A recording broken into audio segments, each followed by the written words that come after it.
Welcome. Thank you for coming out. Great to be back in person. First time in 17 months, something like that. So we're going to get right at it when we start with the Pledge of Allegiance, where we can actually all see the flag this time.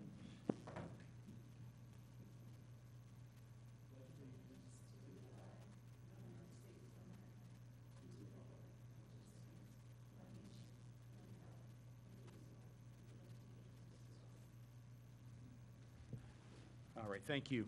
All right, we're going to run through our agenda. First order of business is always approval of the minutes from the prior meeting. Hopefully folks have had a chance to review the minutes.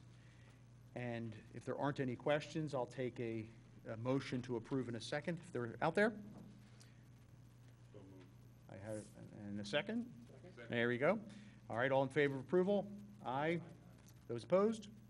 Okay, our June minutes. It's an error. It should be the May 13th Okay. Minutes, because in June, we didn't have minutes. I mean, I had notes, but there wasn't a quorum. That's fine. I misspoke. It's been a time warp for the last 17 months, and I thought I was losing it even more. All right, we're going to move to our reports. We do not have anyone from the school board tonight. Claire is not here from Shade Tree, so Commissioner Farhi, any report from the BOC for us tonight? I don't have too much. We have Commissioner Borowski if she'd like to jump in. I do know that the Board of Commissioners held a meeting about Fenmore Woods that a lot of people participated in. I don't want to speak too much about it, but just let the people at home know that that took place. Other than that, Tammy, we had that great field trip, and I think at the last meeting, and that opened my eyes, and I think that was great. So just more of that, and great job, and it's great to be back. That's it. Thank you, Commissioner. I'm going to touch on the meeting a little bit later on for those who were unable to attend. We're going to cut right to new business and double back to Tammy's traditional report. And our first order of business is Park Playground Communication Board's proposal and presentation. I understand we have some folks here to make a presentation, and absolutely. Come on up, please. And thanks for coming out. Of course. Thanks for having us. Oh, this is loud. Okay, let's make this nice and big. All right, so my name's Julie Long. I'm a local speech and language pathologist, and I'm so excited to be here tonight to talk to you about playground communication boards. My name is Marcella Gibbons. I am a Township president.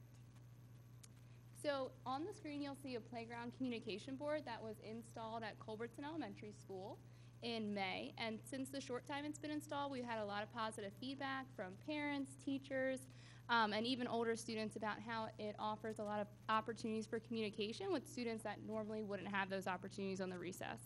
Let me see if I can make it a little bit bigger for you. So I'll go over again kind of what the icons are. It's kind of tough to see on the screen, but it offers a lot of opportunities to communicate for the children, to have those verbs involved, the playground communication equipment, and also feelings. So who would use this board? So children diagnosed with autism spectrum disorder, apraxia, and speech and language impairment often need to supplement their verbal communication with what we call alternative and augmentative communication systems, also known as AAC. So this playground board would be a form of what we call AAC and would help facilitate communication between children with communication needs and those communication partners. Oops. All right. One moment, please. So how would it be used? Unfortunately, the picture's not here, but it would be used to have children identify what playground equipment they'd like to use, their feelings, their emotions. The image that's usually here is a student of mine pointing to the picture of happy. So that's letting you know he's feeling happy on the playground yard. Also, the icons would help support those social interactions between the communication partners and their peers. So let me show you what it looks like in person with one of my favorite students. He models it better than I could ever. Oh no, it's not gonna work. Okay, so it's not gonna work, but as you'll see, he is reaching to the icon of want. So he's saying, I want the slide, letting his communication partner know that he wants to go on the slide. And then in the second image, he says, I like the playground. So he's letting you know he's having a great time on the playground. And then in this video, this student points to fast, giving you a fair warning that he's about to go fast. So letting his educator know, get ready to run. And then in the fourth video, we have one of our amazing educators doing what we call modeling. And Marcel is going to speak more to this. but she's modeling how to use the board. So that helps the child know how to use the board and also helps normalize the use of the board, that it's another valid form of communication, which sparks a lot of interesting conversations about inclusion, about how kind of all ways to communicate are valid.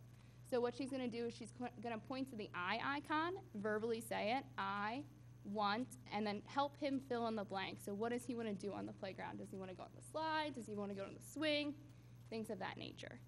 And now Marcel is going to say about how this would kind of help her family. So again, I said my name is Marcella Gibbons. I am a township resident. I am here before you tonight to ask you to respectfully consider the approval of this installation of communication boards in our township playgrounds. I'm the mom of 4 wonderful children. I have an 8-year-old boy named James. He's autistic, and he also has childhood apraxic speech, which is basically a speech disorder where there is a disconnection between his brain and the muscles that are necessary for speech production. So James has been using a high-tech device for communication. The maker of his device is the same company that is allowing people to use their symbols to make these large format boards for public use. This has been very helpful for my son. During the first 3 years, that was his only way of communication. And now, because of this device and because he's intensive therapies, he's doing great and he's starting to speak. I think this is a great opportunity for the township to create a more inclusive and accessible community. This will allow children that have a communication device to freely play in the playground without having to carry their iPad. Or their devices are very expensive, so you have to take care of them.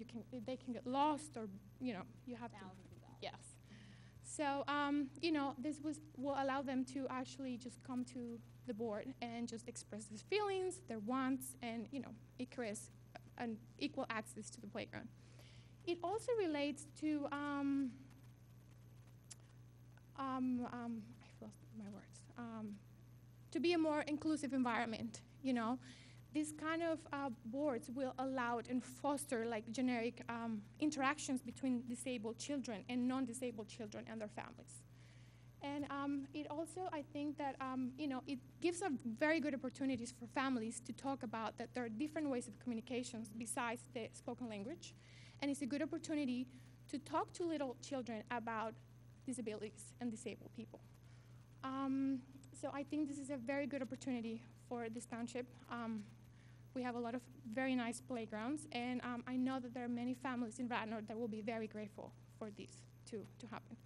I want to thank Lisa, our commissioner. She's been very good and supportive of all these initiatives. Same as Tammy, she's been great. And really thankful for Julie, who is speech language pathologist in a different school district, and she's actually the engine behind this project in Newtown Township and the Marple as well. So thank you for your time. Thank you very much. I have a tendency to get on a roll with questions, so I'm going to step down for a second and open up other folks to have questions. Then if there's anything left over that hasn't been addressed, I'll jump in. So I don't know if anyone has any questions. Yeah. Thanks, Mary. Yeah. Thank you. Thank you very much for your presentation. Do you or does anybody here have any sense of just how many children in Radnor, in the area, have communications issues that would be served by this? I'm trying to get a sense of I can't speak the magnitude for of the issue. Radnor, but for Marple, we have approximately 50 children just in Culbertson Elementary School with the diagnosis of autism spectrum disorder. So that doesn't even encompass apraxia of speech or speech and language impairment. So typically also this would foster greatly for children who don't even have a diagnosis yet. Just your typical toddler, he's just kind of forming his words, emerging communicator. You never know when you're going to have to say, first we're going to slide, then we're going home. Those visual supports really help them connect verbal language and the visual and kind of the meaning behind it. And then one other, and then I'll let somebody else have a shot. What other, you mentioned Marple and another town, what other townships in the area, or even in Jersey, but in the area roughly, are on board with this and are actually implementing this? Sure. So this one is at Culbertson Elementary School, and then we're getting 2 at Marple Township, 3 at Newtown Township, in conversation with Haverford and Springfield Township. So they're going to be installed hopefully at Newtown Township in August, similar with Marple. Oh, yeah, did you say that, oh, yeah, are there any installed already? Did you say that and I just missed it? So Culbertson Elementary School, that's a school playground, not part of the township. Okay. Newtown, Yeah, okay. Newtown Oh, sorry, it's a Square, yeah. Newtown? And then there's going to be one at Russell Elementary School that houses the life skills population for Marple and Newtown School It just would District. be good to actually see one in the field. Oh, yeah, this one is in the field. Okay, That's our nice slide behind there. that's it for, I'll, let somebody else ask questions. Anyone else? Are we looking to pilot this at one or two of the parks and then move I on, am or in the all? Let's do it all. but Sure. That is up to you. I know a popular question is, how much is it going to cost, Julie? It's $600 for a front and back, including PVC posts and delivery.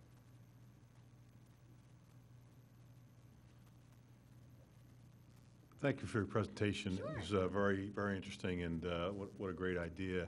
So I'm curious, are you also talking to the school board about installing these at the elementary schools, So playgrounds? I would love that. Marcella would love that. So that would be ideal. Mhm. School board, especially now that there's no accessibility project. Right. At least to have one at Wayne Elementary, which is the elementary that houses the no incident slash in the township. Oh, okay. Oh, it's all at one of the elementary schools at this point in time? At this point, I Because I think they used to be, okay. All right, great. You can certainly forward my email, and I'm happy to talk with them. Okay. Yeah, I don't think did we see the email? Or Yeah, Tammy can send that. Yeah. So, and then Tammy, I guess maybe I should know this, but how many playgrounds do we have in Radnor Township that So- are township-owned? We have 10 total if you include Emlenton and Bishop Richard Allen Park. So 8 established playgrounds, traditional playgrounds like we know it, but then the 2 smaller ones at those 2 parks. Great, thank you. And thank you very much. I have twins who just left Radnor Elementary School, so I applaud. I know there's a lot going on now. Are they a part of one of the Radnor Elementary Schools, your son, right now, who's 8? Is that what you said? You're a Radnor resident, or? Okay. Okay, okay. And then my other question was, have you been in contact with any of the elementary schools here in Radnor? Not yet, but that will be our next step to do that. Okay. Yeah, and I'm sure that Lisa will help us and guide us through what are things that we have to do to present to the board. Okay, and I just have one last question. You said $600. Does it also include installation, or is that on? So typically, the township kind of grounds crew can install it. Typically, you just dig 2 holes, add some cement, and put the posts in, from what the people who installed this sign told me. They were very easy to install. Okay, so it's a 600, but then we do the installation? Yeah. Okay, okay, thank you. Yep, no problem. And the company that makes the signs is located in this church. Yes, it's a local sign company. I guess I'll follow up with a question or two. Thank you again for the presentation. Couple just technical questions, I guess. Sure. Is there, or are there preferred locations in a generic playground where this has the most impact and ability to be used by all? Sure. So what you want to do is definitely place it in an area that's central, so all kids can kind of go towards it. You don't want to put it in the middle of the playground because they didn't want to have like a physical object in case kids are running back and forth. I would say within the distance where it's not too far out of the reach of the child, but also like the parent doesn't think they're wandering off to go use it. So you'll see this one is put right in the middle of the 2 playgrounds that we have at Culbertson. So to the left is the slide, and then to the right is another playground equipment. So just a central point, so kids could kind of run up, say like slide, go on the slide real quick, run up, say swings, go on the swings really quick. Is there any type of a panel that's sort of explanatory to let folks know? Because I'm sure folks may not be, I know I was not familiar with the concept Yeah. until earlier this week when we saw your email. Yes, so I gave some language to Tammy and Lisa about kind of what Newtown Township is doing. So they're using it as an Eagle Scout project. So the Eagle Scouts will be actually installing the boards and also creating a sign next to it to explain the usage of it. So kind of similar to the presentation, like who would use it, how you would use it, and what is it for. So that's kind of up to each individual township, or I'm sure you could be in contact with the sign company to have an additional sign made for next to it. And in terms of sizing, it's, 3 feet by 6 feet. thank you. Yep. And things in terms of maintenance, its composition, what's the expected Sure. shelf So life of these items? PVC pipes on the side, so typically they're pretty Forever. durable. And then it's wood with laminate, and then it's a coating on top. Okay. How long has the one at Culberson been in place? So we just got it installed in May. Okay, so we don't have a feel for how it handles with weather like we had tonight. Yeah, I can Yeah. tell you though, I was in contact with the Autism Society of Maryland. That's kind of how this all started. And their boards have been installed for 2+ years. Great, thank you. Yeah, no problem. Just a quick question. Sure. Great presentation, too. So within that time, the ones that were down, I guess in Maryland, you said, for 2 years, has there been any recorded tampering with it or anything, or? Oh, that would hurt my heart so bad if that happened. I can't speak to if it has. Right. When I was in contact with the sign company, they hadn't mentioned any like vandalism to it or anything like that. Okay. So if it, I mean, people don't go up and, I would hope not. okay. Maybe that's naive of me, but I'll go scrub it off if it happens. Just give me a minute. Anyone else with questions? Okay.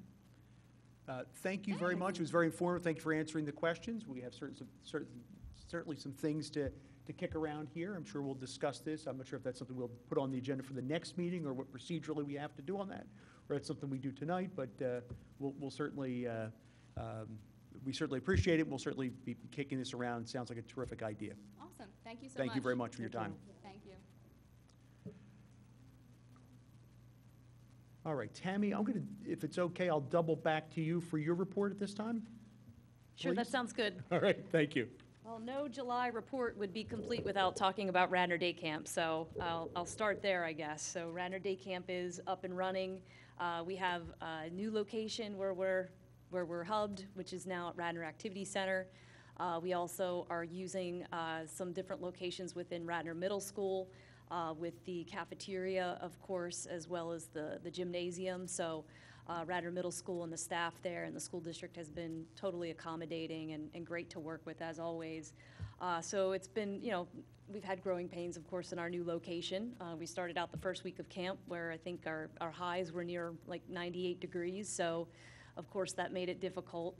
And we're trying to, in the interest of health and safety, keep the campers outside a lot more, just as we continue to weather the storm here as we sort of live with one leg in, one leg out, so to speak, with the pandemic. So we still are requiring masks indoors as far as, close quarter locations and things like that, as far as camp goes. So being inside and air conditioning in the first week of camp, of course, was something that was at a high, unfortunately. We also there's some dynamics going on at the site. There was a tent, as you probably you're aware, that was erected over the basketball court at the middle school, and so that was uninstalled, and then the basketball court was resurfaced, so we were navigating around construction and stuff that was happening there on the first day of camp. So it like I said, there's been some growing pains in the first week. This week's been a little bit better getting back to camp after the 4th of July holiday, and the campers are doing a great job, and the staff's doing a great job. Just noteworthy, of course, is that our leadership at camp, our director, Kirby Brown, is in her 17th year with us, with the department. So she was our virtual camp director last summer. Now she's back, as the in-person day camp director, which is really exciting. And then Megan Weaver-Horex, who is generally our performing arts coordinator, has been with us for 13 years. She is serving as our activities director this summer. And then Brian McDevitt, who is our assistant director, is in his 11th year. So, over 40 years of experience there with camp staff, which is amazing. And quite frankly, unheard of in the camp world. These positions are so high turnover. And then as you trickle down through the other layers of staff, we have staff that are there 2, 3, 4, 5 years. So, and it's a small staff this summer. We have about 105 kids in the camp. So numbers are still, they're growing from where they were last year, but they are lower than what they traditionally have been. So I think some of that is just, an attribute to, still folks, I think, that have concerns over the pandemic. And then also, I think a lot of people are traveling this summer from what we've learned from folks. A lot of people going on vacations and spending more time away. So we definitely feel like that's made a bit of an impact. But nonetheless, campers are having a great time. We have trips that we're actually running to La Maison, to their swim club. So we're going to have an opportunity to have swimming as part of Radder Day Camp this summer. Just for 2 weeks, each camper group will have an opportunity to go twice. So we figured that's something, and La Maison has been great to work with to be able to make that accommodation. And of course, Radnor School District with the Transportation Department, we're working with them. We're working with the Food Services Department, who are actually providing free lunches at camp, so that's a first for us, hence why we're using the cafeteria at camp. And then overall, just working with the Operations Department and the Special Education Department, of course, because we have a high contingency of special education students within the camp, has been, just a great experience overall. Our other camps have actually been doing really well too. Overall programming it's been booming. Our Survivor Nature Camp, which takes place at the Willows, which is hiking and outdoor exploration, all 7 weeks are sold out. I think I put in my report there's over 350 total throughout the whole summer, which is amazing. So that program is led by World Cup Sports Academy. They do a great job. They're a vendor we've worked with for many, many years. So a lot of excited, happy campers over there as well, exploring the trails throughout Skunk Hollow, Sawmill, just all great experiences for the kids who get an opportunity to participate there. Harry Potter Camp is another one. Our Wizarding Camp will be coming up in August, and it's sold out as well. Our department's very own Tracy Kroom runs that camp as the headmistress, and it's sold out both weeks. And that takes place at Hilltop Preparatory School. We also have a soccer shots program, a t-ball program, and an all-star sports camp that are up and running tremendously with great attendance. You can obviously read more about the numbers and the details in the report. So we're really excited about summer and having everybody back in person, and being able to have the success that we're having. And then from the standpoint of community events are ramping back up as well. We had the Great American Backyard Campout that happened a couple weeks ago. We did have to switch to the rain date, and the date that we had it, there was some rain during the day, so we did see the attendance of the Great American Backyard Campout decline a little bit the actual night of the event. And as you know, that's a leadership event that we partner with the Scouts, the Radnor Scouts, Troop 284, Cub Pack 284, 219, and of course the Trailblazers group. So we obviously want to extend our thanks to them for all of their leadership that they give. We also had the Delaware Valley Orienteering Association join us for the event. They did an orienteering course and compass use activity. We had the Radnor Middle School Watershed participate. They did some creek walks. And of course, the Scouts led a variety of different things from, Camping 101, starting campfires, camp cooking, things like that. So it was really successful. And then, of course, the night was capped off with stargazing with the Delaware Valley Astronomers Association, and then, of course, a campfire led by a lot of our camp leadership. So that was a lot of fun. And also, we have a big event coming up this upcoming weekend. It's a new event debuting at Odorisio Park. It's going to be a music and movie event.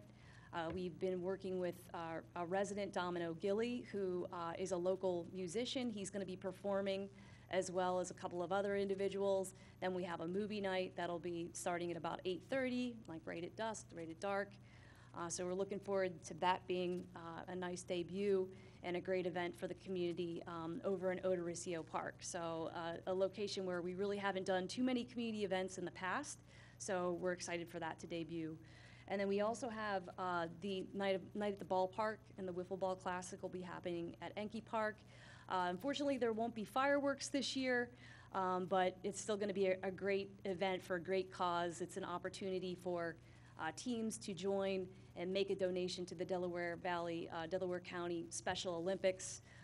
It's a great event and a great night where teams usually come out, they get their jersey, they have like t-shirts made and everything, and play some informal and yet competitive wiffle ball games out on Enki Park's field. So we're able to set about 3 mini fields up on each field.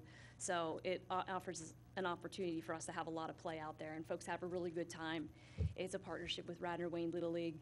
They open up the concession stand and gives folks who otherwise wouldn't have a chance to play on those fields a chance to come out and actually play on those fields. So, and that event actually won an award in 2019 through the Pennsylvania Recreation and Park Society, so for excellence in programming. So we're proud, to have it back this year, because last summer, of course, it didn't occur, unfortunately. The Unity in Our Community Block Party event over on Highland Avenue is going to take place as well on Saturday, August 28th from 12 to 4 p.m. So we'll make sure you get more information on that as soon as it's ready. And then lastly, by way of events and noteworthy is the Emlyn Tennell, the Coast Guard is going to be commissioning a cutter ship in honor of Emlyn Tennell. And the date has actually been set of Friday, October 15th. It'll be happening in Philadelphia. So it's really exciting to have a namesake ship. It's I think it's a 45th ship that's being commissioned for number 45, Emlyn Tennell. And there'll be an event here at the Township building the week leading up to the event where the Coast Guard crewmen and some of the other representatives will come, and the Sports Legends of Delaware County are planning to host a luncheon for them. So when I have more information on that, I'll make sure you guys are involved and have an opportunity to attend those events. So that's going to be really exciting. So lastly, just 2 big the Township department updates, I'll say. So first of all, Rick Foster, if you're not aware, he was our park supervisor, park superintendent. He is now serving as the acting public works director for the current time. And also we hired a new recreation assistant within our department, which is Natalie Chico. She's a student that had graduated a few years ago from Penn State, who took Lizette Subak's position and is doing amazing. So we're excited to have her on board, and of course Rick in his new role. So a lot of department changes.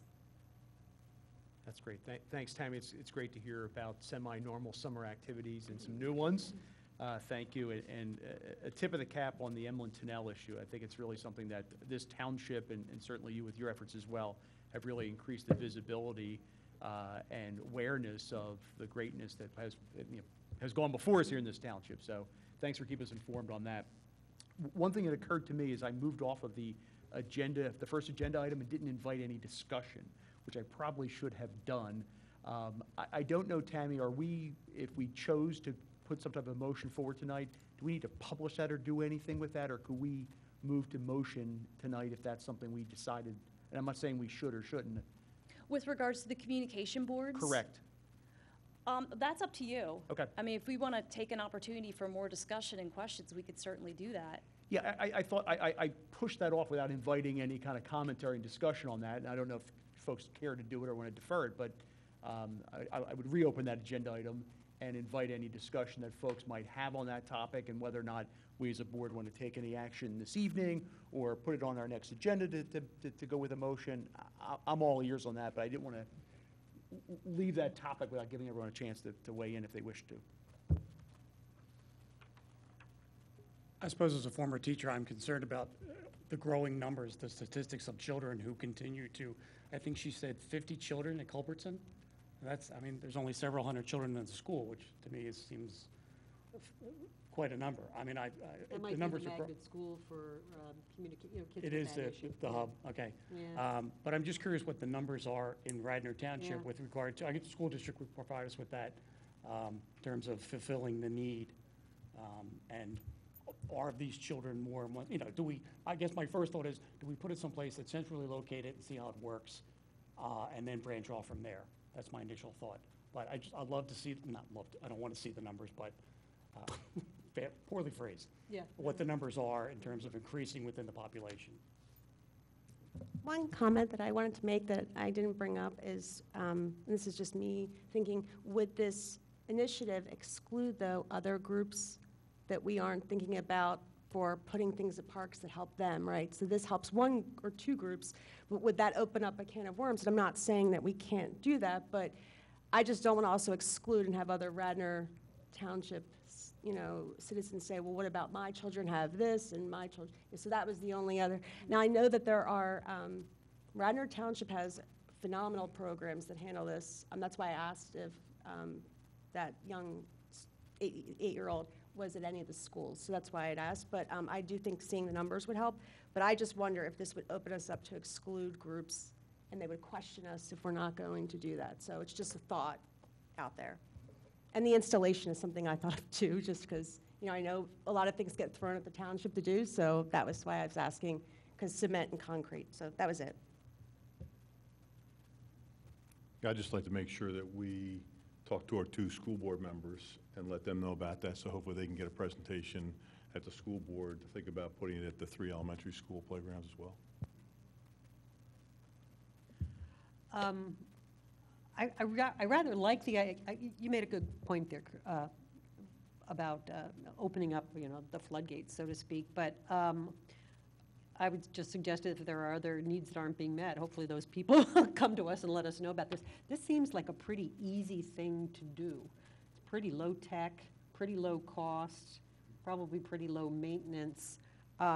Yeah, there are some additional facts I'd like to know, just because I'd like to know them to educate the process, but I think it's kind of an easy thing to say. Let's go for it with maybe a little more investigation. Yes, Commissioner Borowski. Yes, we will. Sort of an odd juxtaposition right now. We're getting used to this again. I promise not to abuse the power here. My thinking is that I agree with what Mary just said. It seems to be a low-tech, low-cost idea. I always worry about logistical safety issues, about placement, and whether if kids run into this, is there a safety risk to kids? Those types of calamities, perhaps because that's what I do all day in my day job, is see what bad things happen at times. But I think it's an idea that should be explored. I think some of these questions perhaps could be answered. And obviously, the Board of Commissioners can do what it wishes with or without our blessing on that, but I think it's certainly something that we should be considering for further exploration. I didn't hear any sentiment for a motion this evening, so we could put that on our next agenda and perhaps get some fact-finding. I know we'll miss the August. There will not be a meeting in August, so we won't be meeting for another 60 days. But any more comments? I'm going to open up for public comment on this discussion. Okay? I just have one, Mr. Chairman, if you don't mind. Please. I'm sorry. So I think at the majority of our playgrounds, I don't see installation being an issue, especially our playgrounds. Many of our playgrounds don't have, they're not fenced, but 2 of our biggest fenced playgrounds obviously are Enke and Clemacrone. So I think those are 2 that, with regards to installation, we're going to have to evaluate just a little bit more closely, because they are poured in place surfaces. So it's not a matter of just digging the hole and putting cement in and putting the signboard in, installing it like a sign would typically. So I think we would want to evaluate those facilities a little bit more, because that means we're going to have to open up the rubber surfacing that's there. And then also within the fenced location, location is going to be key there, because you have certain fall zones that you have to be with and beyond with regards to play structures. So, for instance, if you have a swing set nearby, you have to have, I believe it's an 11 or 13-foot clearance on both sides. So, we just would want to be mindful of that in those locations. So maybe in those locations, we might want to consider mounting something on the post and rail fence, just to have it kind of up against, the fencing area, so we could take a closer look at that. And then I think behind it would have to be like a public initiative, so that we can educate people on how it's utilized. So I understand we could have a sign that's next to it to kind of educate and put that there, so that could be part of the sign if we had it developed. And then also have it, like I said, some sort of a, public service announcement, that goes out, to educate everybody on why it's there and how to use it. Commissioner Farhi, I think you wanted to speak. Sure, I'll be brief. Christina, to your point, with the concrete, not that we would pour concrete, our public works, they are amazing. See these? these, what do you call them? Partitions. So our Public Works saved the township about $25,000 by putting these things up. So that is one thing that if it's feasible to do, we can do it. But I think that this is, as you said, Mary, it's not going to cost a lot of money. I mean, it'd be under $10,000. I think that it can do a lot of good. It's not just for Radnor Township children. We get, I know it, I'll just speak for Clemacrone, we get children from all over there. So from different townships. I know Ashbridge, which is close by, the same. So, no, I think it's a good deal. It should definitely be investigated more. Bill, great idea. The school board should really be on top of it and jump on. They have a lot of resources that could probably help this board when it comes to special needs teachers and whatnot, and they have, they run that gamut. But that sounds like a good idea, so. All right, thank you. Anyone else before I invite public comment? Okay. Public comment.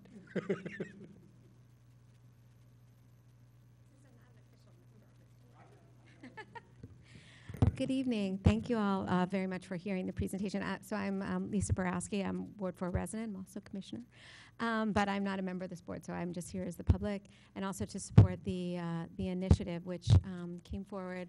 I work closely with Supervisor Leonard Altieri over in Newtown Township, and I saw this as something that he was working on with Julie and the group over in Newtown. So that's why we brought it forward. The one thing I would just want to add to some of Commissioner Farhi's points, as well as some of the points that you all have made here, in addition to helping students and children that have these learning differences, I think that it also helps with creating an environment where everybody is learning about these differences, and when you do that, then it isn't different anymore. So then, children just accept the other children, and it's. They've been also shared that some, other children will use the board themselves. So I think that in creating a more inclusive environment, and certainly to the point of, being concerned that you would open up the, opportunities for other people to say, well, what about this? I think that Tammy and her staff have done a fantastic job with a lot of the renovations in our parks to make sure that we are being, and you guys, certainly the work that you do working with Tammy to make sure that when we are putting in new playgrounds and new equipment and things like that, that you are being really inclusive and considerate of that. So this is just, to me, another step in work that you all have already been doing. So I think that if you would, considering a pilot, maybe 1 or 2 and see how it goes. I totally agree with you with regards to the school district. I think having this presentation, I'm certainly going to share it with my friends on the school board and say, hey, can you, view the presentation and see it yourself? Because I think initiating at the schools is a good idea as well. But I just want to thank you all very much, and thank you all always for all the hard work that you do for the township. So thank you. Thank you, Commissioner Borowski. All right, I apologize for the doubling back to the issue, but I'm glad I did, because we had some good discussion on the topic, and we can keep moving this forward over the next 60 days and revisit back in September. All right, the next item on our agenda relates back to the field trip that was taken at the last scheduled meeting to our basketball courts, or the proposed changes over at both Cowan and Odorisio. Tammy, would you mind briefing us on that and before we would have any discussion potentially on that? Please. Absolutely, Mr. Chairman. So we had an on-site, we had a dual on-site meeting as part of our June meeting, which was really it was a result of discussion that we had in May, where I had presented the preliminary concept plans for both the basketball courts that would be renovated at Cowan and Odorisio, respectively. So I think the suggestion was made at the meeting in May, like, let's go out, let's meet on site, let's take a look, in the field and actually see and feel the location. You know, it's a little different, you know, we're meeting by Zoom, and it's nice to be in person. So we had an opportunity to actually walk both sites and take a look at it, take a look at both basketball courts and have some discussion. So we met first at Cowan, and when we met at Cowan, I think we took a look at the plans relative to, of course, the existing court, and some of the discussion that was had with regards to the court was in an interest of not expanding the impervious surface that's currently there, because part of the initial plan was to expand it proportionately to out-of-bounds areas that would be outside the lines within the court to be able to capture those safety boundaries that aren't currently there on the court right now. But the discussion really, what came to fruition as a result of that discussion was that we felt like we wanted to keep the impervious surface the exact same size it is right now. And, you know, rather than try and like expand the surface in order to capture the distances that might be needed for a safety zone that's outside of, you know, the out of bounds area, instead let's reduce the size of the playing area itself. So right now the court there is like approximately 94 by 50. It's like an NCAA, NBA court, and I think, you know, it was kind of discussed that, you know, is that really needed at Cowan Park? So we could use I don't think the Sixers are coming down to play anytime soon, so we decided, okay, like, let's just keep the pad the same size. Obviously, it's going to be redone and resurfaced, and commensurately reduce the size of the playing area. So if we decide, for instance, you know, we want to capture a 2-foot, 3-foot, what have you, out-of-bounds area, we could do that and reduce the size of that court and easily take it down to, you know, what would be the equivalent of a high school or a middle school size court, and it's still going to be sufficient, you know, for those that want to play basketball recreationally at the park. So I think, you know, the concern was just to keep the impervious surface, you know, the same, not increasing it in any way, given what's already there, and understanding that there are some stormwater concerns that currently exist on that site with the way water does come across that site. So why not, you know, keep the surfacing the same, basically. So, you know, therefore, we would basically, you know, go back to our design consultants, redesign it in the existing footprint, and of course, you know, continue to replace the equipment, you know, with the basketball hoops and the backboards and all that as we had originally intended to. So if that is, if that still is of interest to this board, you know, I think I would like to have a recommendation on that tonight. That way we can go back to Carroll Engineering and redesign it at this point and start to move forward with the project. And so, Tammy, just to be clear, the plans that we had seen previously, there would be no alteration to them other than the line drawing on the impervious repaved surface. Is that fair to say? Yes. So the playing area would be reduced. The foul line, the foul shot line would be obviously, it would be reduced commensurately. So it wouldn't be a court then at that point that's of any official standard. You know, we may be able to get it into like a middle school, high school sized, you know, playing surface, which I think totally would be doable given the size that's currently there of the 94, I think, like I said, 94 by 50. So that would actually take it down. I think we said that the middle school size was, could come down to like 84 to 70, between 84 and 74 by 50, and that would still work. I would recommend not shrinking the foul line, so if any of Howard's players want to go out in the summer and shoot, they can practice their free throws at the regulation depth. Any discussion, folks? One of the other things we noticed when we went to Cowan was there was the need to dig into the side where the existing grass was, and with the hill, the slope, going up to the fields, that if we were able to reduce the size of the court, there would be no need to sort of cut into the bank, which would be another cost savings and one less thing to worry about. So we would save that safe space. Yeah, it would basically stay the same size as what you see it today. It wouldn't change. Yeah, Tammy, I think it would be good if we could keep one or both of them, or make one or both of them, if not official NBA size or collegiate size, something that actually is within the actual official boundaries of a high school or a middle school, because I think that's good for practicing certain skills and I'm not saying this right, but you know what I mean? Like, what is the distance for a foul shot? Maybe it should be the same as whatever it is our high school students are using and the middle school students are using, because that really helps them with, muscle memory and all that sort of thing. So if we could make them official to some level, whether it's the middle school official level or the high school official level or whatever it is, if we can do that, I think that would be a good idea. I just don't know that that's feasible. So, that's something we would have to work through with our engineers and how it would sketch out. But I think based on what we looked at there, it's possible, but I don't know that it's feasible right off the top of my head. What I do know is that Odorisio, and we're going to get to that topic in a second, it would not be. Yeah, I got that impression from Because what it's I a read. much smaller surface already. It's not 94 Yeah, by I don't think 50. this is critical, but I just think if it were possible, why not? Why not try to match it up to the dimensions that are the official dimensions for, one academic level or another, just because it's good to get used to those boundaries. But if we can't do it, we can't do it.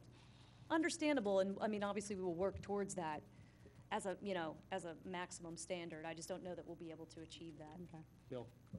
One of the things that we also noticed was the range of the three-point, it was such a large court that most people playing pickup, my question was, were there leagues playing? And there are no leagues playing. There is no need for but if we can keep the foul lines, but the three-point line perhaps would take the brunt, because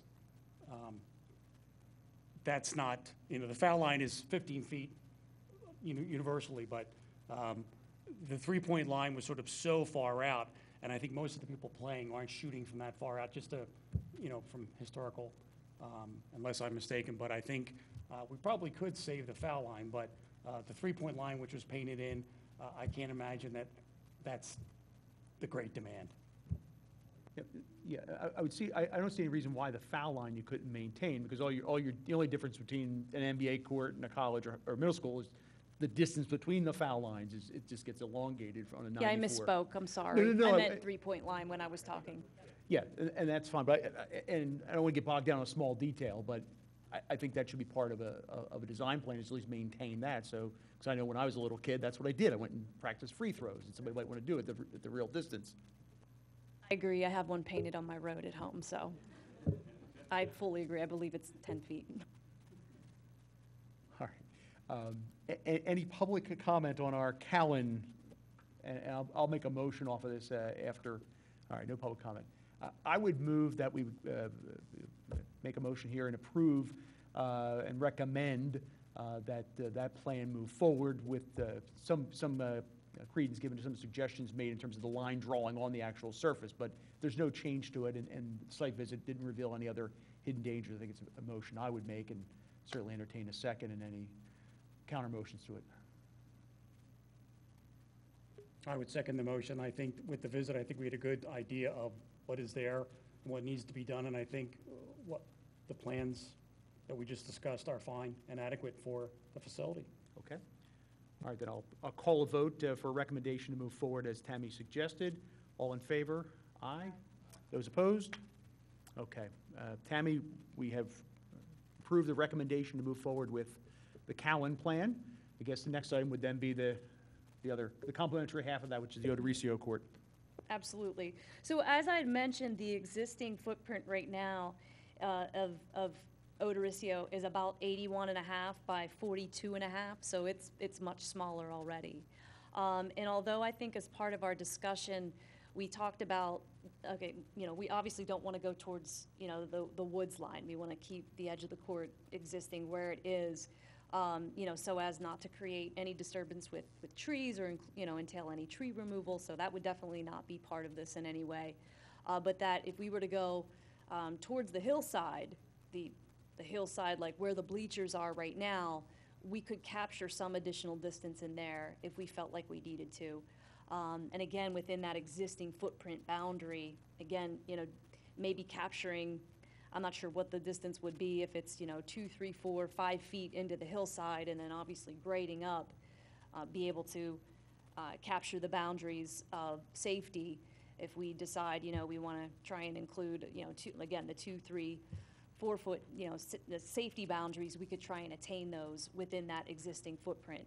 Now, on the parking lot side, there would be a little bit of a change, because if you remember, it's kind of drops off and it goes down.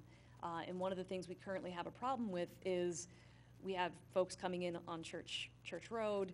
They're coming in through the park, they're egressing in and out of the park. It's very narrow, where cars would typically come in and come out. And then where they come in and where they come out is actually right where about 7 parking spots were.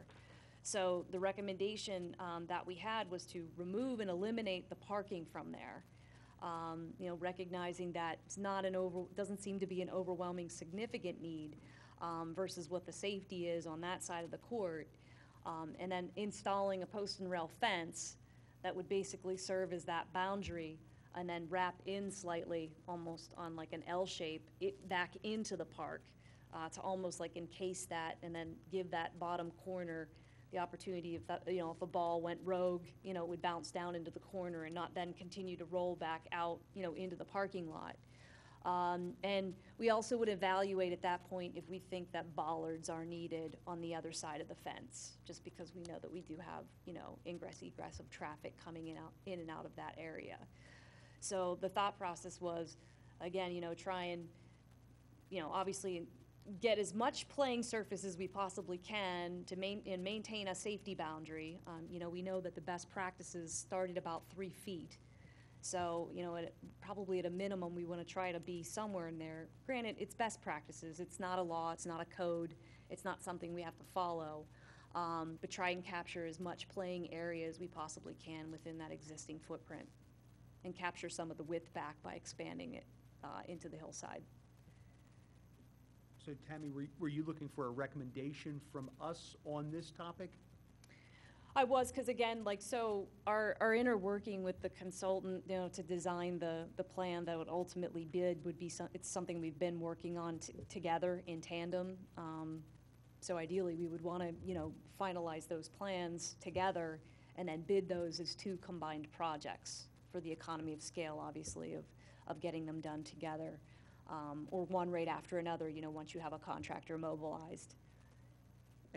And the recommendation would be to go back to our design professionals and make an altered design, and then would that come back to us again? If that's what you'd like to see. Okay. The Cowan project has been fairly static in terms of its plan.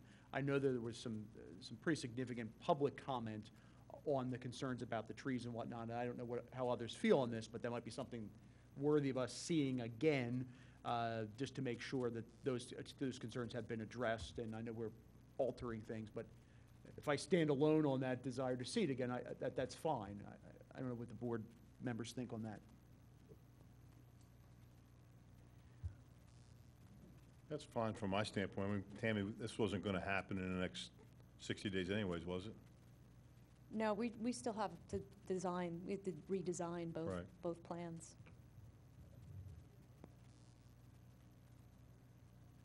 And the other part of that, I would just say, is I know that there was some discussion on site about the seating. We had proposed that there would be 2 6-foot benches on either end of on both sides of the court, on the hillside side of the court, with the bleachers in the middle. All would be anchored. Obviously, the benches would be set in concrete, and then the bleachers, which aren't currently anchored at this present time, we would anchor those and/or replace them if we felt that they needed to be replaced so that they were in a permanent position. Right now, they get pulled out onto the court, I think, from time to time, and they get utilized in ways that aren't necessarily consistent with seating, we'll say. Commissioner Farr, did you want to add?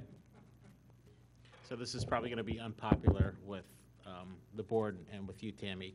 But after the meeting or during the meeting, I spoke with a bunch of you as well as a citizen or two that was there.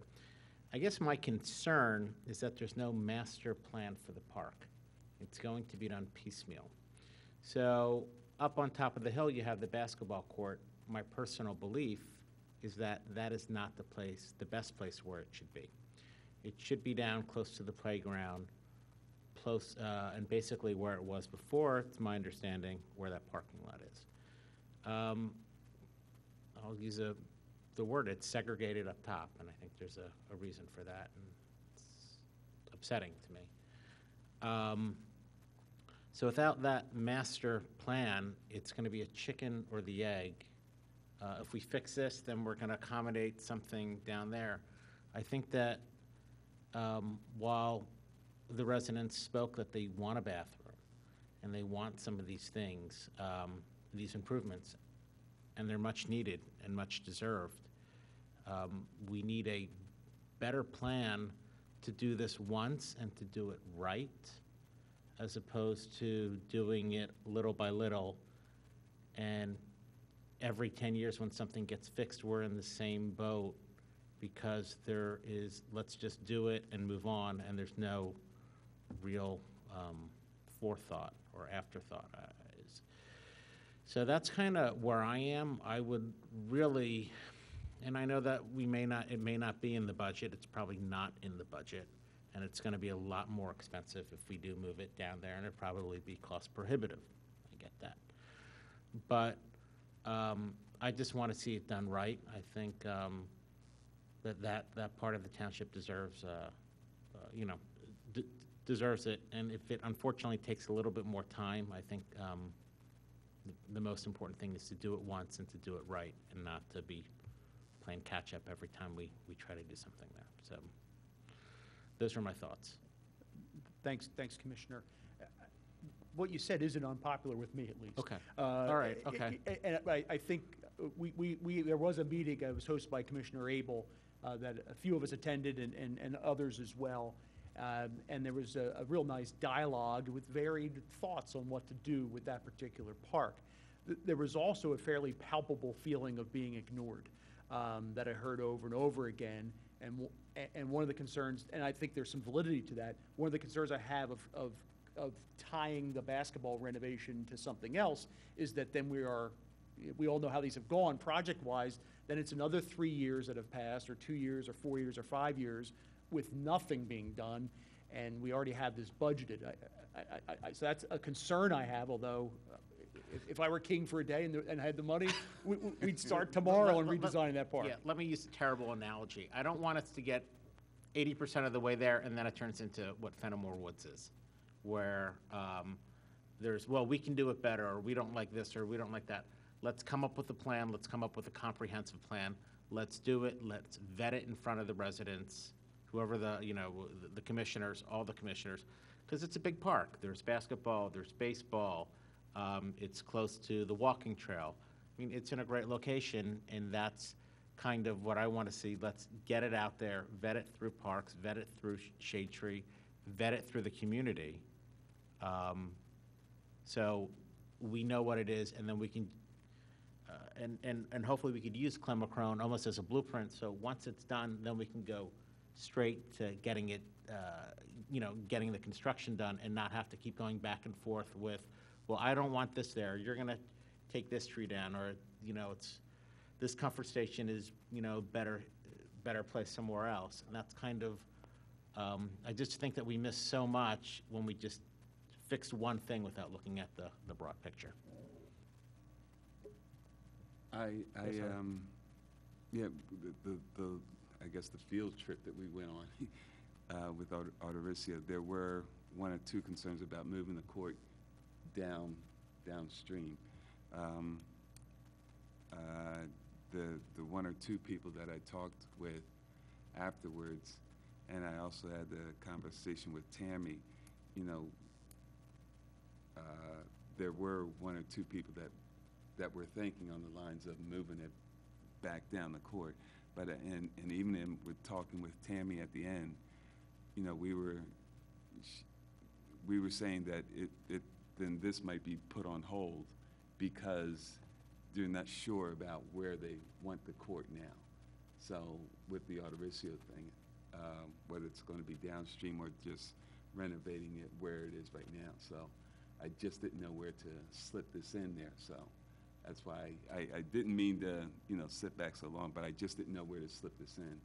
But we have talked to I have talked to a few people there, and a few people were coming back saying that they would like to see it back down there, but that's just unofficial,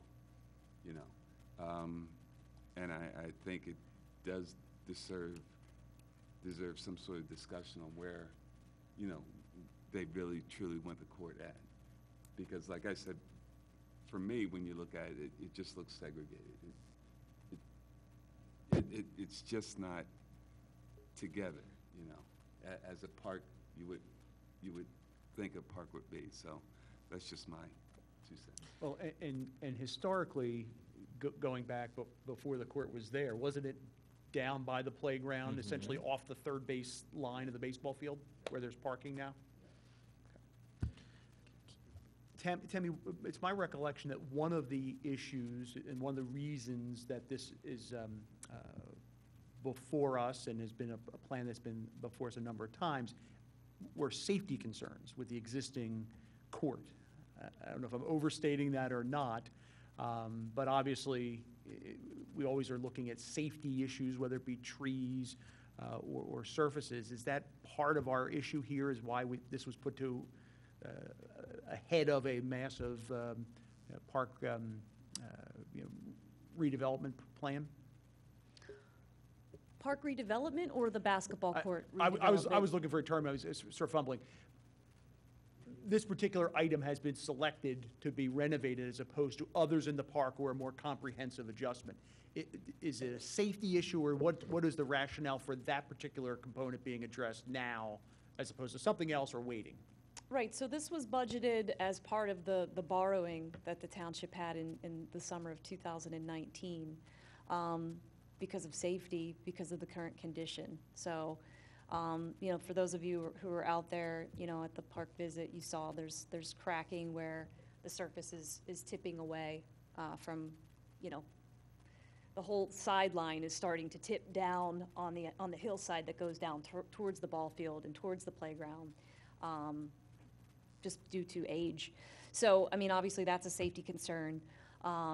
Overall, the tree line above the court is a safety concern because there's constant weeping that comes down onto the court. Howard, I think one of the days we were out there, it was like an ice skating rink. It was so slippery. I could slide right across it. So on a regular basis, we do get Public Works to come out and pressure wash it so, we can get the mold off of it. It obviously backs right up to the parking lot there, so we were trying to, address that issue by, reducing the parking, removing the parking, putting a fence up, to create separation from the traffic flow and from the cars that would come in and out. So, it's never been an ideal location.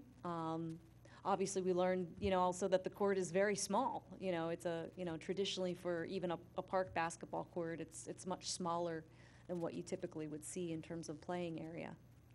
So it was included as well as Cowan because of, obviously the wear and the improvement that was needed and just overall safety because of the breakdown of the surface. And so we saw those as two projects that we could get in within that borrowing and try and get those done. And then obviously as, the project and the notion of redoing it has come to fruition is where we started to learn a lot more about, okay, is the location really the right location? Obviously for Odorisio in particular. Because I know as part of that process, I learned from Howard that it used to be down in that area where that parking lot is now up above the third base line. I didn't know that, so I know that's something that we kind of have learned along the way too. And all of the playing amenities are down in that part of the park, would be down in that part of the park. Obviously if you have them all contiguous to one another. You could create, a nice central location for sports play. Tammy, do we have any sense, and maybe this is a crazy question to ask, but do we have any sense about how long it would take to complete the basketball court as we had been discussing earlier, before this latest wrinkle, versus if we made that part of some more comprehensive plan, like Commissioner Farr is talking about? Any rough sense on the timeline differences there? What I'm getting at is how how long, if we decided to do this in a more comprehensive manner, how long are the folks in that neighborhood going to be waiting for their basketball court?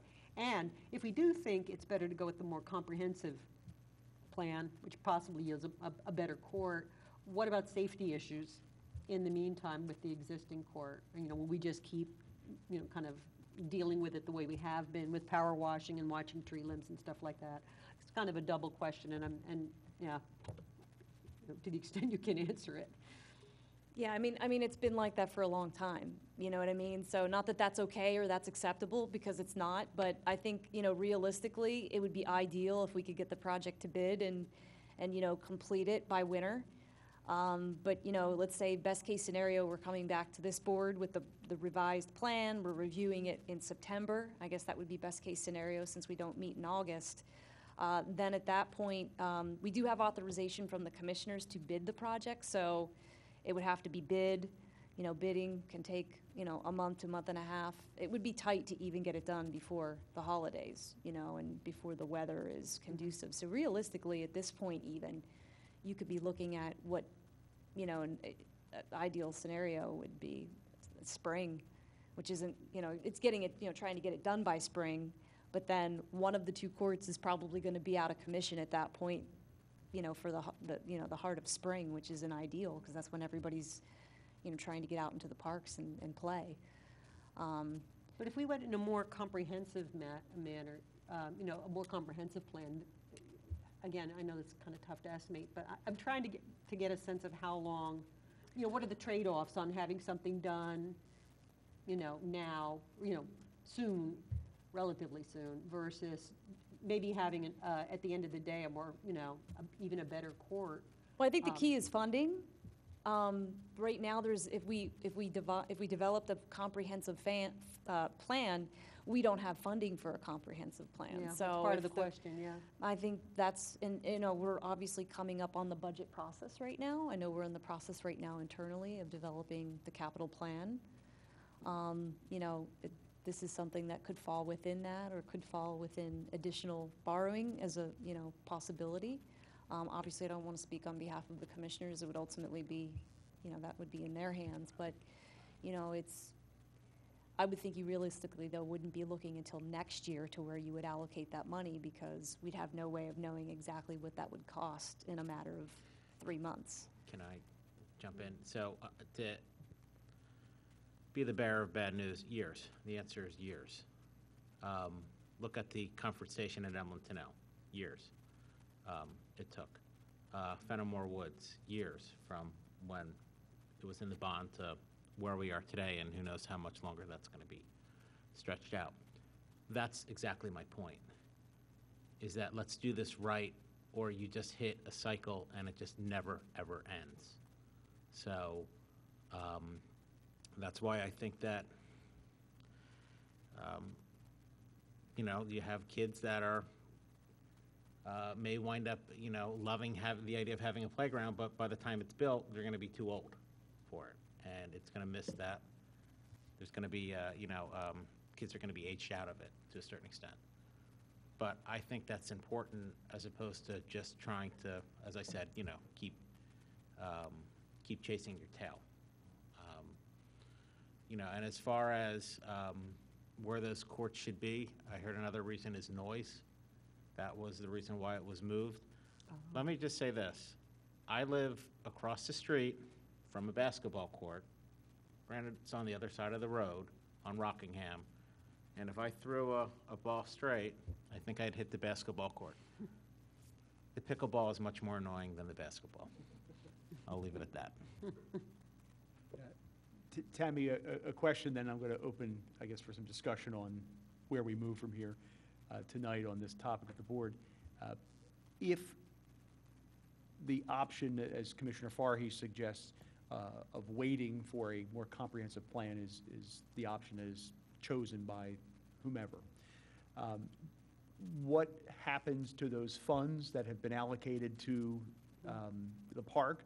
Are they at risk of being reallocated somewhere else or lost? Because one of the things that struck me with the meetings we've had is this little bit of discomfort with being ignored by the residents, and I really would hate to do nothing and then have this money, which we've been telling folks has been allocated, is gone to the four winds.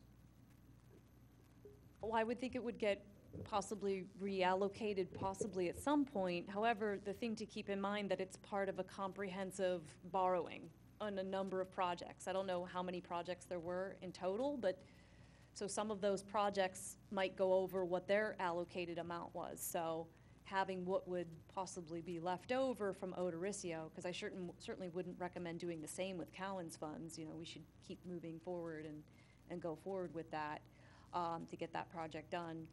But whatever projects could potentially go over as part of the additional borrowing may be able to utilize those Odorisio funds, Odorisio basketball court funds, and or the board could make a decision if they wanted to reallocate those.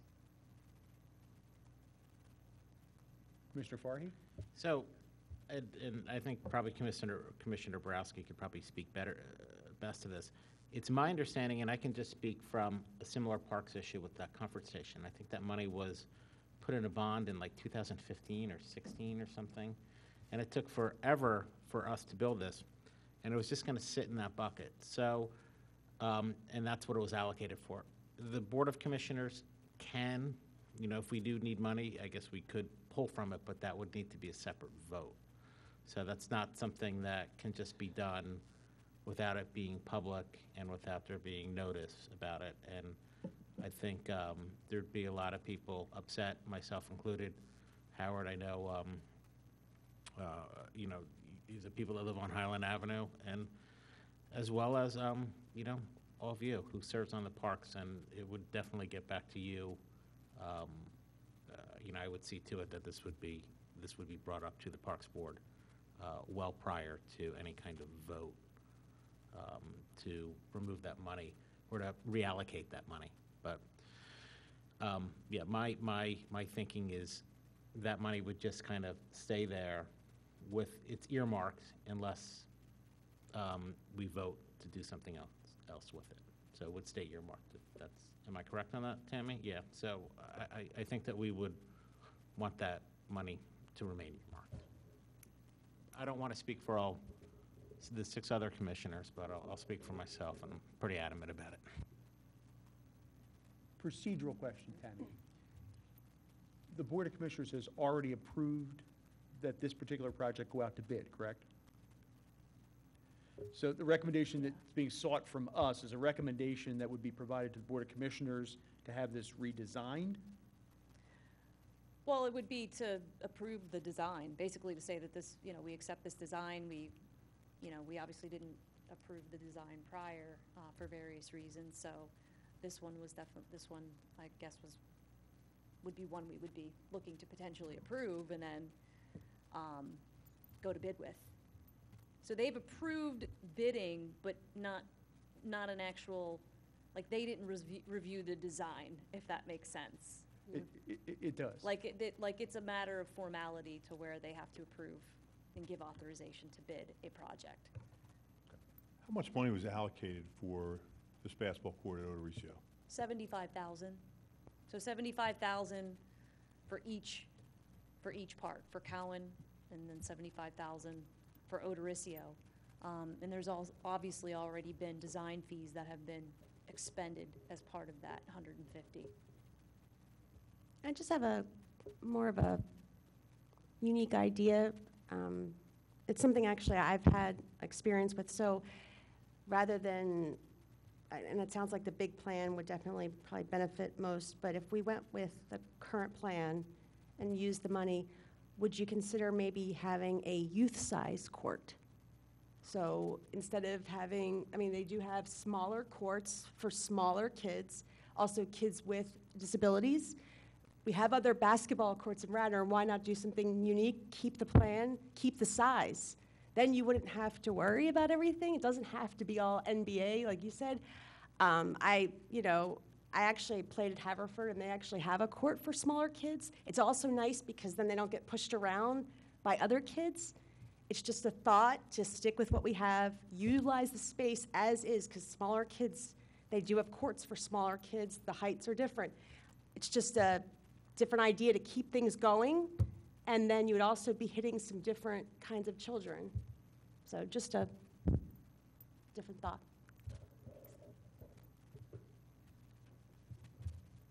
All right, so I guess we have at this point in time some decisions to make, and is that whether or not we're going to make a recommendation or not.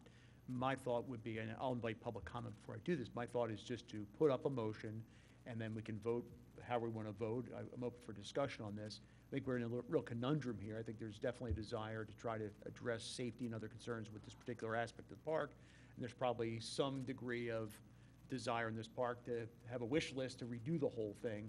And I think we have to weigh those two imperfect choices and come to some kind of conclusion on it. I don't know if anybody has any other thoughts in terms of moving forward, but we've been asked to recommend or not that this go back to the drawing board at some level, and I think we owe it to the process to at least come to a decision on that. Yeah. This is long. I just wish I had a clearer sense, and I'm going to actually wait until. Can I interrupt Howard and Chris for a second? Because I think Howard could weigh in on this. I don't know if they heard me. I wish I had a clearer sense of just how much of a consensus there is in that neighborhood about whether they would prefer what they can get sooner rather than later, with the idea that maybe there is something more comprehensive and better if they waited several years, or whether indeed they're willing to wait several years with all the risks that are entailed too in terms of budgeting to get what might be a better court and a more integrated park. I think a lot turns on what that neighborhood prefers. I mean, in addition to obviously having the funds and stuff like that, but if 90% of that neighborhood came to me and said, we're willing to wait as long as it takes to get a really good, comprehensive situation, and everybody was on board with that, then I would be comfortable with that. I just don't have a sense of where the community stands. And I don't know if Howard even heard me.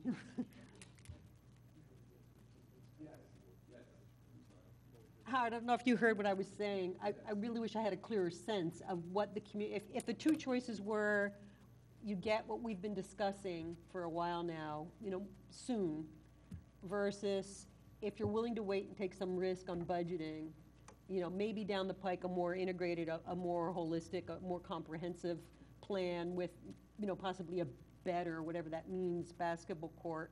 What would you prefer? I would really be very heavily guided by that, but do you feel you have a pretty good sense right now? I know you spoke to this a little bit earlier, but I'm really trying to crystallize that a bit of what you think the community's preferences are here, or whether it's just not that clear. I think if they knew that there's something that was in the works, if they knew that there was something in the works right now, it would go over well with them. If you were going to do the more comprehensive thing later on down the road, and if they knew that as a whole, I think it would go over well. I was just talking with Charlie here, and he said would they do some little slight improvements here at the current court, and and know that more comprehensive plan is coming down the road. Kind of like a hybrid then. Yeah. A little bit now to keep it, Yeah. to whatever, a little bit of improvement, Yeah. and that there'd be a willingness to wait Yes. until you could get something better, and keeping in mind the risks of budgeting, and maybe we fall on hard economic times in this country again, and I mean, it could be a wait, there are these risks. Yeah. But you think that would sit well? I think it would. To answer your question, yes, I do think it would sit well with them. And if I may, I would offer that, we could address the safety potentially in-house. Of course, I don't want to speak for Public Works, but we could certainly evaluate the possibility of removing the parking now that's right along the side, removing those parking bumpers and installing some sort of separation, some sort of a fence. I'm not sure what that would cost. Again, we could see if that's feasible, but maybe there's something we could do to at least help the safety for whatever the term would be until we would come up with an ultimate decision, and then figure out, if there's some ways that we could do some patchwork to fill in the major cracks that exist on the court. So how do we package that into some sort of recommendation? Take it away, Bill. Well, I guess I'll share some, I've sort of been mulling this over, and my thoughts are, I'm a bird in the hand rather than two in the bush kind of person. And we have a bird in the hand that can send a signal to a community that feels ignored at some level with that park, that there is something being done to better it, even if it is just temporary. For the budget item we're talking, not that $75,000 is something that we throw away willy-nilly, but if we're talking about a comprehensive project, we're talking 7 figures. Even if we had to revisit the topic and move the court in 5 or whatever number of years, I'd rather have the bird in the hand of a park that's been, especially with the funding in hand, that, number one, makes it safe, makes it a better use for the people actually using it, and that is a very highly used basketball court, and it sends a signal as well. That's my thought. I'm happy to try to craft a resolution or I would say a recommendation that says move forward to try to redesign this thing to deal with the issues we've addressed already, but some strong language to say, hey, Board of Commissioners, please take a look at a comprehensive plan too, or something to that effect. But Yeah. Trying to have my cake and eat it too. I'd hate to sit here in 2 years and still have that same basketball court. And Commissioner Farhi mentioned Tennell. I remember telling an 8-year-old daughter of mine, oh, we're going to get a bathroom. And that girl was 3 years into college before we had a bathroom. So I don't want that to happen with this basketball court. And it's not to impugn our board, just there are priorities. And there are many great priorities that we have for our budget. And this may not rank in a particular year or several years in a row. And then we're sitting here with a different group of people here having the same issues. But again, I'm one opinion and one thought. I'm happy to, and I'm going to invite public comment before we do something with a resolution, but that's how I'm kind of landing on this. I was just thinking, a total comprehensive plan to redo Odorisio in the likes of Fenmore or Clemacrone would range $2 million-ish. And to spend $75,000, well, I just took a rough calculation, about 3% of that total bill. And I think for the bird in the hand, I agree with that. And I also, there's a saying, you know, there's a great plan today is better than a perfect plan tomorrow. And I think my recommendation is to go ahead with the resurfacing as a token of good faith that we're moving forward into that park, and that perhaps it becomes first on the agenda for the next of the comprehensive plans. But I think this court is used substantially, and I think these citizens deserve our gesture on their part. So I would recommend that we approve the redrawing of the lines at this point for approval, and I would recommend that we do that. And the substantial plan, again, could be 10, 15 years down the road, and let's strike while the iron is hot. I'm going to, I know we only have a couple folks here, but I do want to honor the formality of public comment, if there is any, to invite folks to do that now. Okay. All right, so go ahead, Chris, you were going to add something?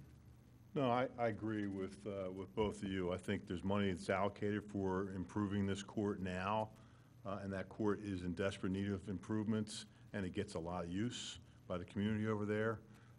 So I would be in agreement to move forward as quickly as we can to get that accomplished. But I would also urge, you know, the commissioners to direct a master plan process and put that in place for that park, so that we can improve that park and get the ball rolling, because it's a 3 to 5 year process at bare minimum, as we all know.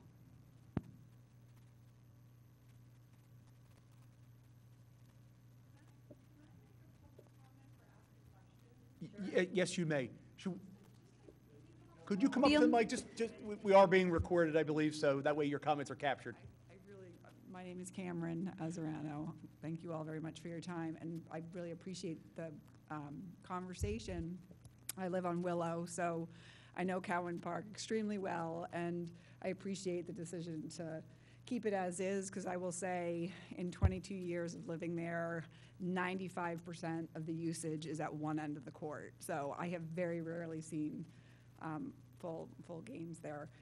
In terms of the process, how is it that that the project has been approved for bid if there's still conversations going on with the advisor, like your panel and residents?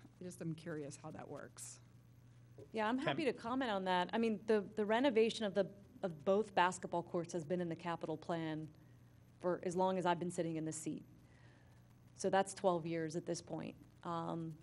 So all along, you know, it wasn't funded as part of that plan, but it was in the capital plan. And then when it came opportunity for borrowing, that's where, you know, when we took a look at, okay, what can we do in the parks? Because the majority of the projects that were in that borrowing were not park projects.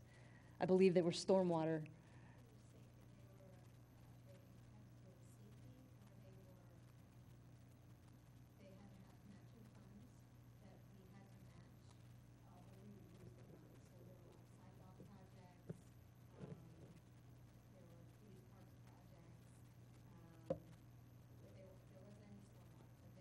Okay. So safety-related projects, you know, within and throughout the township. None of them were park-related other than these two. So, and I believe it was a fairly hearty list of projects that were approved. I believe it was in excess of 7 million, if I'm not mistaken. So there were a lot of projects included in there. So safety was critical. So when we took a look at the park projects, of course, I'm always the one banging the drum in the room to try and get parks, you know, as part of the borrowing or any discussions that are happening, and just work with the township manager to get two of the top safety and next needs, you know, there's a lot of needs. We know there are playgrounds. I know the Cowan Park Playground is, you know, another one that sits on there. I know we're going to talk about that one next on the agenda just quickly. But so that's how they ended up there, was because they were part of the capital plan for renovation. So at that point, there had never been, you know, discussion on relocation or anything of that matter. All right, let me try a motion and see how folks like it. We can always tweak it. The motion I would make would be for this board to recommend that the design of the redesign of the Odorisio basketball court be sent back to the designers to adjust the design consistent with the discussions we've had, taking particular care of any tree issues as well as safety issues on and around the court. And we would also couple that with a strong recommendation that the Board of Commissioners place a priority on examining a more comprehensive plan for the park in the short and long term. If anybody wants to amend that or add to it or subtract from it? If I may, if you could just make a determination within that as to whether or not you want to see the revised plans again, taking us out to September, just so that's clear as part of the motion. Yeah, I'd be confident with Tammy reviewing those plans, knowing what this board, if we support this motion, what this board has thought and talked about, and moving forward so that this project doesn't wait until next spring to get underway. I agree. I think with the field trip last month, I think we all agreed on what could be done, what can be done, and what should be done. And I think I'm good with not having to see the final drawing. Okay. So we need to see it again is not a part of the motion.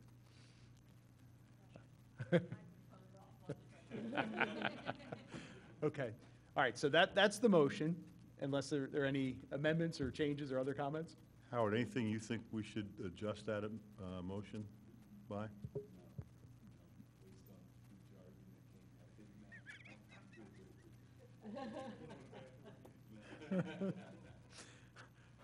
All right, so that's the motion. If anyone would like to second it? Second. All right, and let's take a vote on it. All in favor of the motion? Aye. Those opposed? All right, so that is our recommendation, Tammy, both on the design and also, of course, a non-binding recommendation for our Board of Commissioners to take a look at the larger scope that Commissioner Farhi mentioned. Tammy previewed. On to the larger scope of Cowan Park now.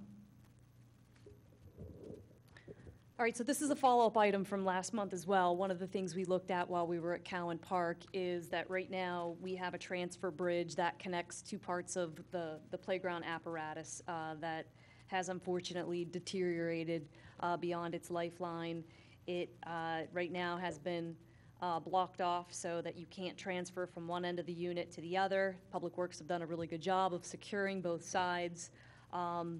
So what we've done is we've come up with a fix for that, which is a new piece of equipment that we're going to be asking the Board of Commissioners to approve on Monday night to order, which will be a catwalk bridge that will basically take the place of that flimsy bridge there that had connected the two areas. So that'll be on the agenda for approval.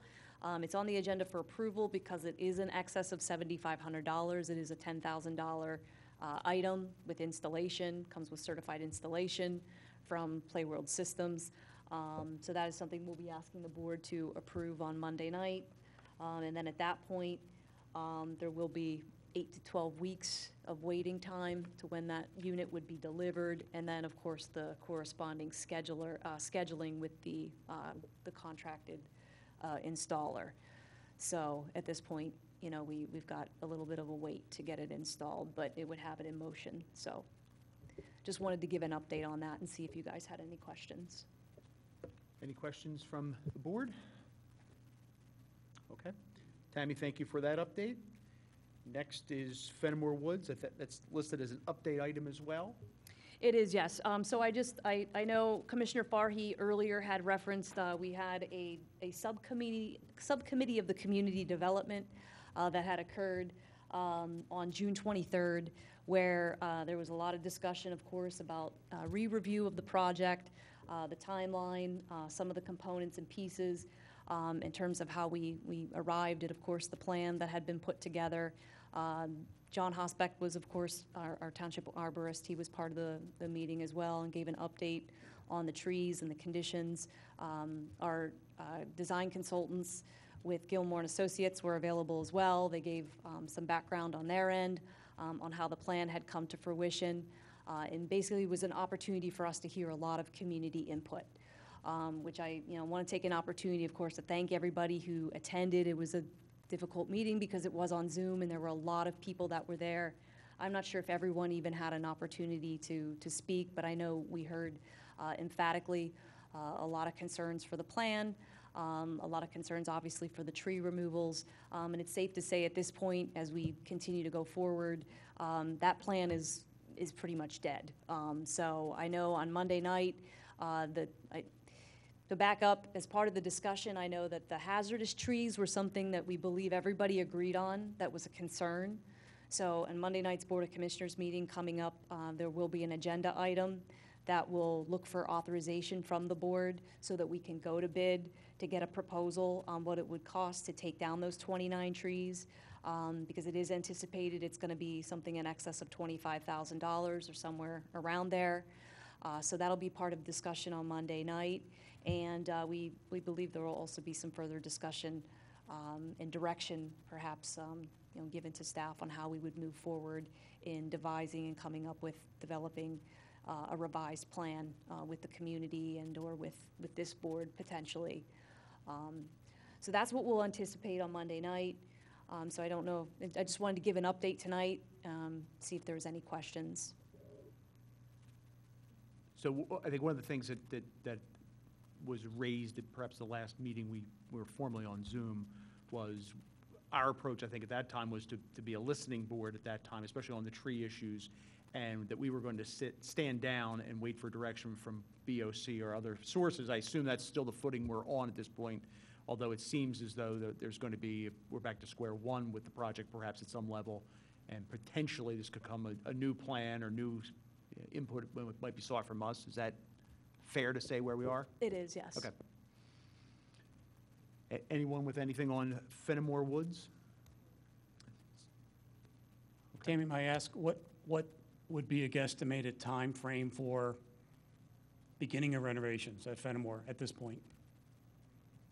Well, I think it depends. I mean, if we engage a public process that leads us to look at various scenarios, we'd have to play out those various scenarios. So if we looked at scenario 1, or A, we'll say, and, maybe there's, feasible points and parts, and then there's not feasible parts, we might have to come back and do a scenario B.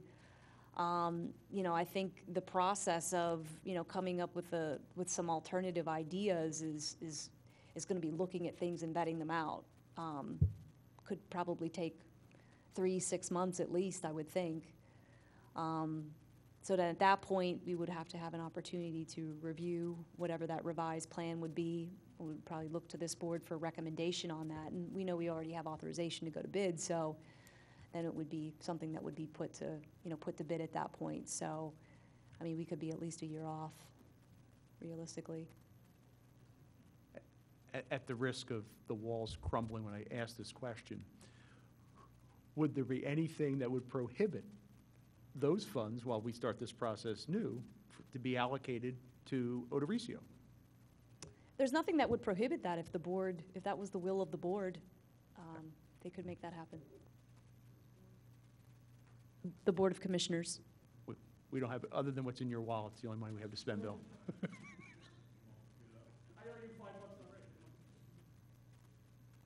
All right, anything else on Fenmore Woods before we move on? All right. Public comment? Sure, absolutely. I'm sorry. Didn't mean to.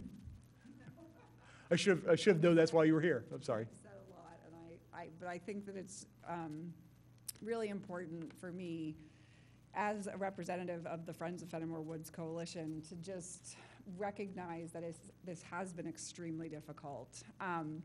And so what I'm really appreciating about what I'm hearing is how much emphasis you're putting on the residents. And I think that in truth, that was the biggest problem with this. And it certainly is about the trees, but I actually came across the project because of my concern of the pond.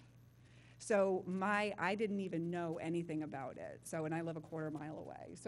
And Tammy, you really have been very responsive, and I appreciate it very much, because I think this is difficult. I think Commissioner Fari pointed out, this has gone completely through the process, and we're now asking it to stop. And so I just want to share that I don't take that lightly, or what you do and the time that you put into it, but I really, really strongly urge you to put the residents first, because potentially if we had been involved in even the initial discussions of what might be best for Fenimore, we may not have had to have spent as much as we have. And then the second final thought is just, I think it's important to look at Fenimore as a total park, because the pond area does have some significant issues. And I know it's more complicated because of the waterways, but that's definitely something we're hopeful for. So just very appreciative. Well, thank you again for your comments. Appreciate your time. Anything else on Fenimore? All right. I'm not sure how much time we're going to spend on dogs in parks. I don't say that in a snarky way, but I think where we are the last time we met was we were sort of waiting for us to get back to this position where we could be in person and invite folks, because we have a potential menu of options to consider to try to address the problems that have been raised here. And to the point just made, that's a recommendation we're not going to be comfortable making in any direction without some public input on that. Yeah, on that note, yeah, I'm sort of looking forward to the day when we have a whole bunch of people in this room telling us how they feel about the dogs in the parks. And I think until we get that kind of feedback from the public, I'm not sure where we want to go on this, because we do have various options. And I'm wondering if there's a way to encourage attendance on the part of people who care about this issue to be here. Is there a way to publicize it more, or probably need input from Tammy on this. I just would like to, I want that input. And when I look in the room tonight, I'm not seeing anybody here who's going to be talking about dog parks, or dogs in parks. So that's what I want to see. I want the feedback. I want the input. And if we have to do something special to get folks here, I'm wondering what that is that we could do to get them here. And I just want to add, I think we could have feedback from dog owners and non-dog owners here, right? So not just like the paw lovers. I would love to hear from a good representation, but I think it's a great point. Everybody who's got a dog in the fight, so to speak. Too many puns with this issue. And maybe that's something in an offline setting. I don't know if we would hope to try to drum up that type of interest for September, but we have a 60-day runway till we get there, whether it might be a posting on a sign or something in addition to the usual media. Yeah. Perhaps. And, I'm sorry? Can I Oh, just- yes. May I Yes, just ask a Commissioner. question? I'm sorry. Please. So this is definitely something that is of great interest to many residents in my ward. So dog owners and dog non-owners, so as Mary mentioned. So, I would absolutely, if you guys, picked a certain date and you wanted to make that like your discussion, I would definitely put that out in my board newsletter, and we could certainly ask the other commissioners to do so as well.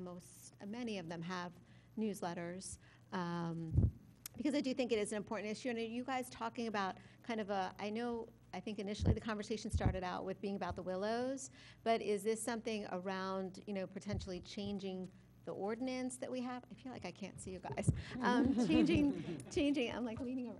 Changing the ordinance, or is this still just a general discussion? What do you, and I apologize, I know you guys have been talking about it and I have been trying to listen, but what do you guys, what are you considering, and what would you want residents to come and weigh in on? That might be helpful too, for people to know what you're considering and what you're looking for feedback on.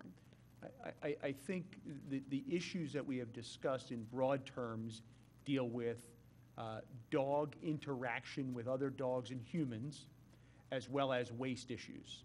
And then from those two primary issues, it's what to do to address what problems may be perceived in those areas.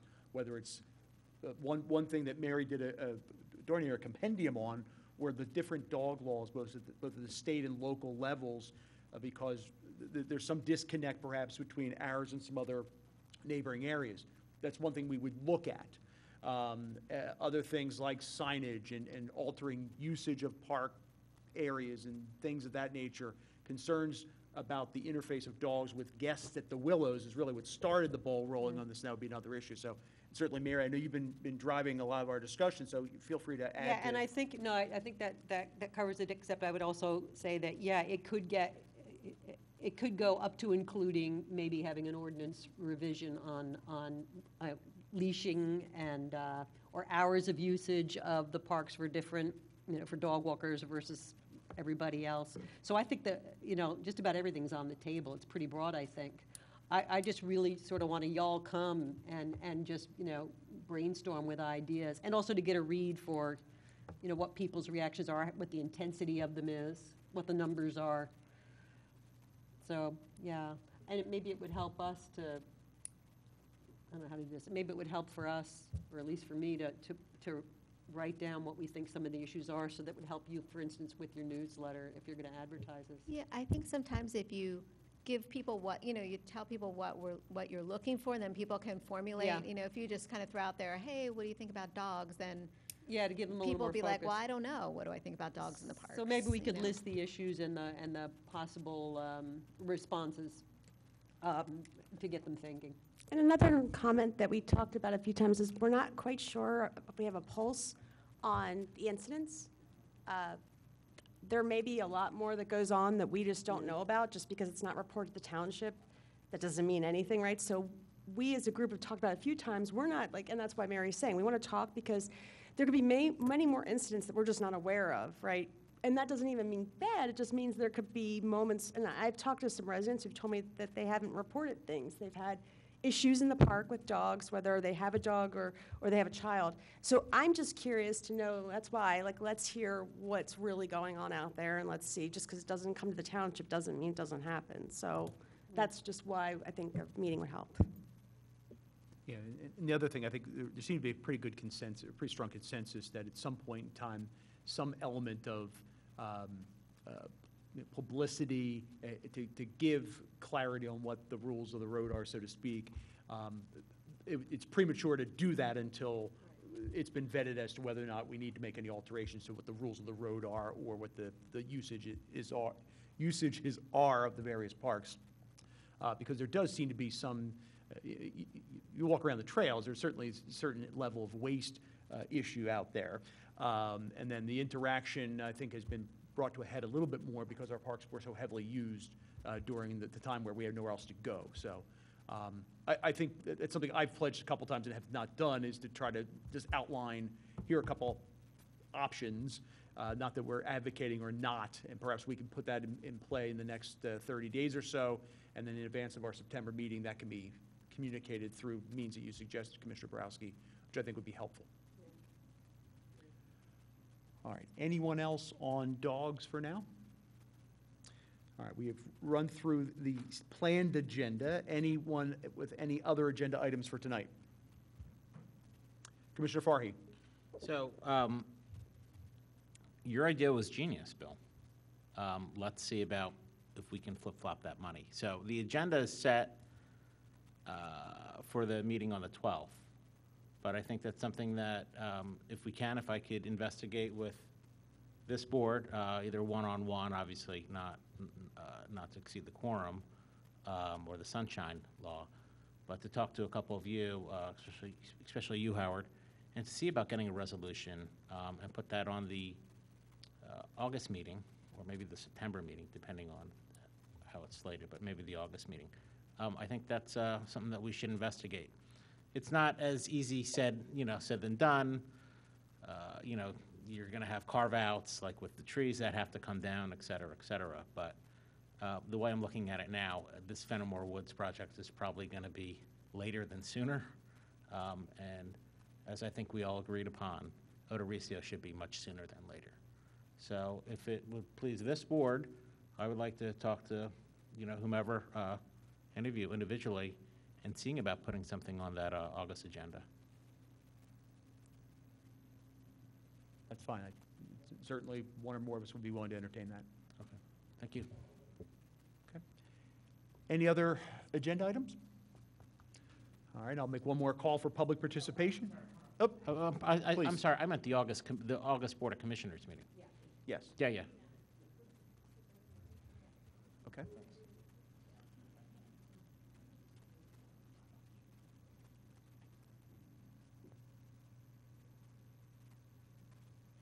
All right, I'm going to invite one more time, public participation on anything anyone would want to talk about.